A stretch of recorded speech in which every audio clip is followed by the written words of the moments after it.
familiar with basements, they are fucking terrifying. Literally stone basements with water seeping through the walls. And people are okay with that. And I get that it's like safe and they've stood the test of time, but... Well, safe being like they're not going to collapse, but not necessarily safe for your...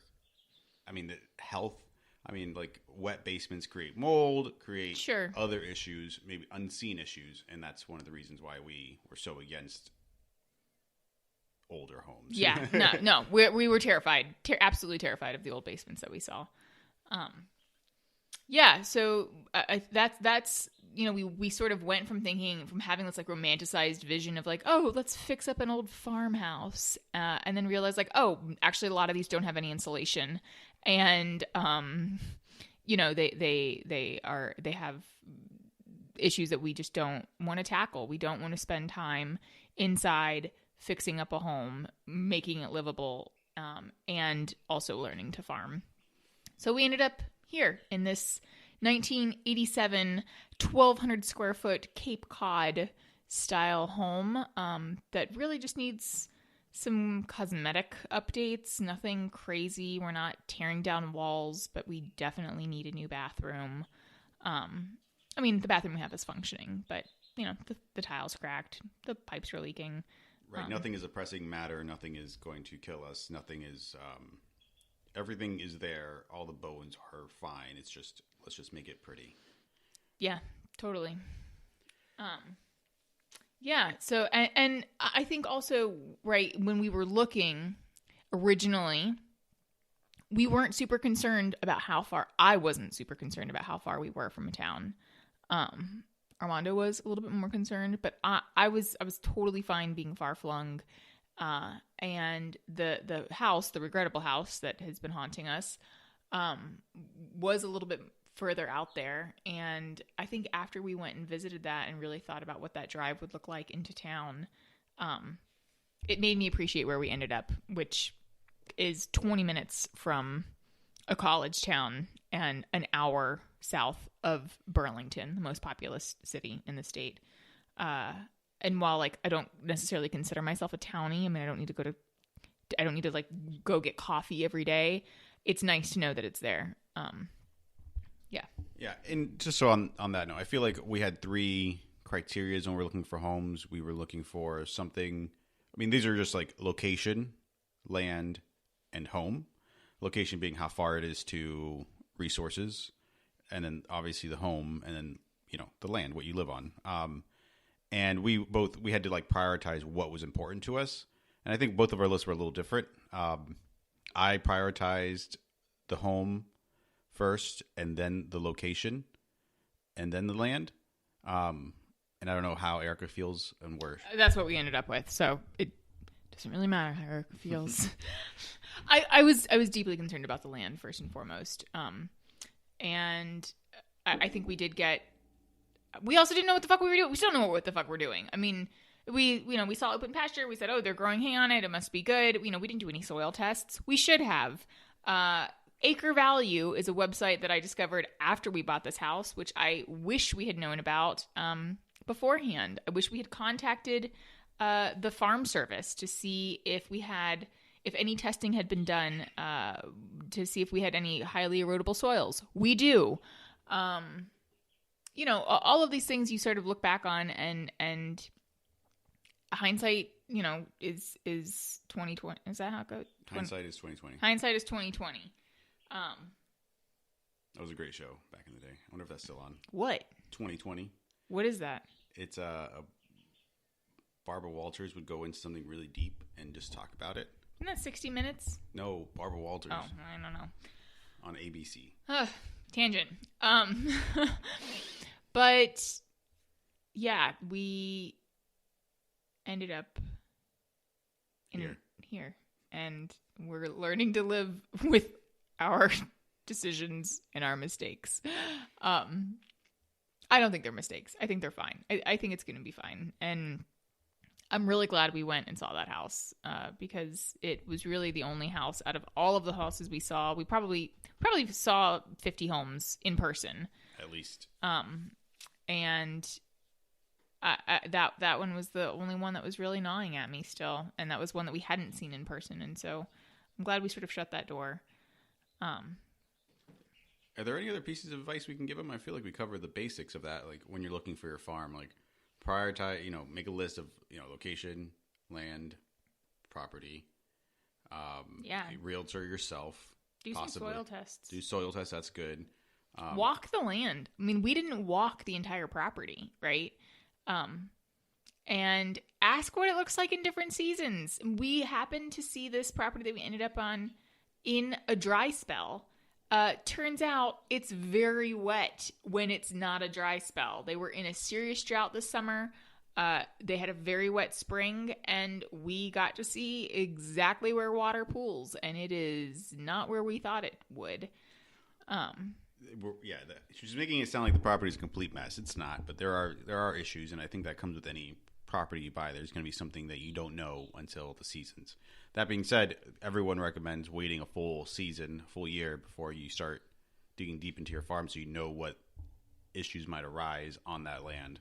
I don't know if people have that time to think about stuff like that, but something to consider is like if you're not in a complete rush, like wait a year and watch your land, see where the water pools, see where things are growing, mark your septic if you have that, like stuff like that. Just know your property before you go crazy doing stuff, because you might regret it in 2 years. Like you don't want to put an apple orchard in an area where turns out in a wet spring you're flooding out your orchard, or put an outbuilding somewhere where actually there is no light. It's in shadow all the time. We did that. Therefore is probably going to mold. And it's not going to mold. Be cold. I'm going to make sure it's safe.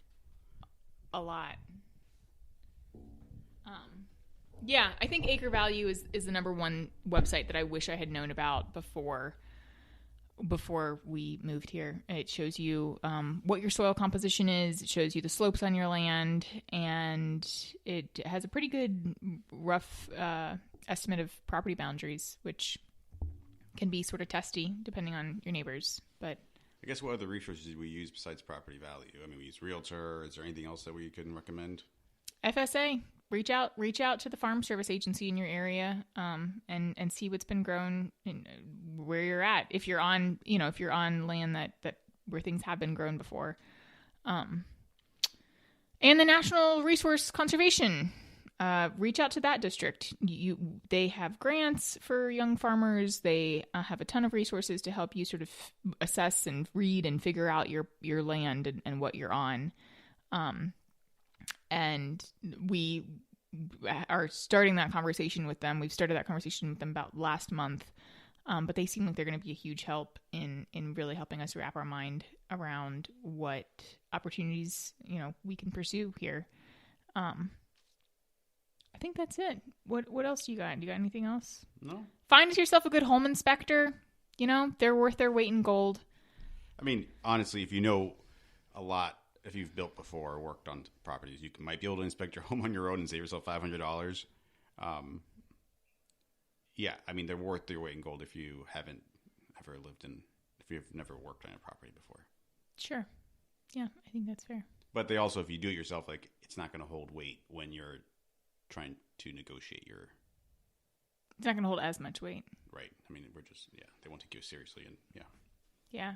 And don't get swept up. It's easy to I've gone back and forth where I've had some regret over sticking to our list. Sometimes I feel like, man, maybe we should have just bumped it up another $10,000 and really sprung for, a place with a barn. But I think when you're looking, and especially the way money is right now, I mean, I feel like, they're just giving money away at the bank. That it's easy to sort of keep bumping yourself up, and realtors are gonna, even the good realtors, even the ones you love, right? They will continue to show you houses that are slightly out of your price range or at the higher end of your price range, and that can, I feel like that can really get away from you pretty quickly. So don't be afraid to stick to what you want, and it takes time. Like I said, it took us almost 3 years. It took us 18 months of actively looking and going to visit properties. And probably 3 years total planning the process. Yeah, definitely. And then also like analysis paralysis, right? Like, sure, have that list, stick to it, but also know that you might not find a property that has absolutely everything you want. We definitely didn't. And we're learning to live with that, you know? You're going to get your goddamn horse barn, Erica. Yeah, you're going to get your sauna, Armando. I gotta build Sorry we couldn't find a house with a sauna and a jacuzzi for less than $250,000. Totally plan on building it myself. It's okay. I didn't expect for that budget. Yeah, it's you know, figure out what you're willing to sort of live with, and go from there. Just like picking a spouse. Yeah, you're never gonna find the perfect one. At some point, you gotta settle. Yeah, gotta settle for less. But yeah, you know, I would say when you're looking for your forever property, you know, have your hard and fast must-haves, and have another list of things that you want but are willing to compromise on. And you know, keep in mind that it's not just, especially when you're looking to farm, it's not just the house and it's not just the land, right? Those two things need to sort of speak to each other, and have sort of some sort of symbiotic relationship between them. And I think we landed in the middle with that, which is not a bad place to be. It just means that there are places that are above that.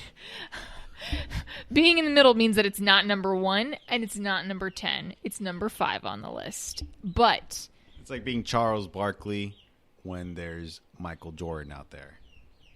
Sure. I thought Charles Barkley was a banker, but that's okay.